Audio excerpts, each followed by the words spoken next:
vous avez décidé d'être réalisateur tout en exerçant à côté. Comment vous faites? Vous n'avez pas des journées à Des journées à rallonge? rallonge? Non, non, parce qu'en fait, je fais pas les deux en même temps. Il y a les périodes où je fais des remplacements, voilà, en médecine générale, et puis les périodes où je m'occupe plutôt d'écrire des scénarios et de réaliser des films.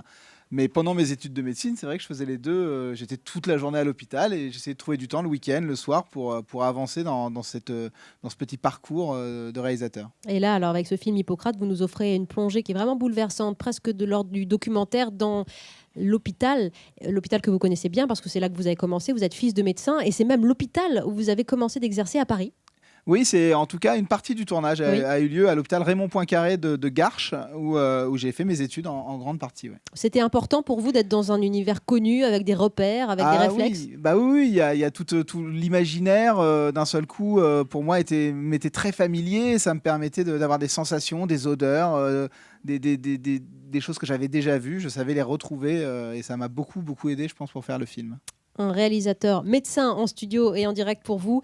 Ce film Hippocrate avec Vincent Lacoste, Reda Kateb et Jacques Gamblin qui est vraiment une plongée très belle dans l'exercice du métier. Alors nous avons Lily, nous avons Romane, mesdemoiselles, bonjour notamment. Bonjour Romane. Bonjour. Tu as une question pour notre invité Thomas Lilti et Bonjour. il t'écoute. C'est à toi Romane. Ils sont les pires, les acteurs ou les patients? C'est pires. une bonne question, les pires. Très très bonne question. Parfois les acteurs sont aussi des patients parce qu'ils ont tout un tas de maladies sur les tournages. Mais donc il m'arrive d'avoir la double casquette sur le tournage de réalisateur et aussi de médecin pour les acteurs. Il y a beaucoup d'acteurs hypochondriaques, non? Beaucoup, Ouais. beaucoup. Mais ça, je crois que certains acteurs du film ont été presque guéris de leur hypocondrie du fait de faire un film à l'hôpital, dans un hôpital en activité. ça, c'est les sûr. a un petit peu fait relativiser. Non, bien sûr, le plus difficile, ce sont quand même les vrais malades. Les vrais malades, parce qu'on a une responsabilité. Si on se trompe, si on fait une erreur, et ben là, l'issue peut être dramatique. Alors qu'un comédien, au pire, si on se trompe, si ça se passe mal, si on a une mauvaise relation, au pire, ça fera un mauvais film. C'est quand même moins grave.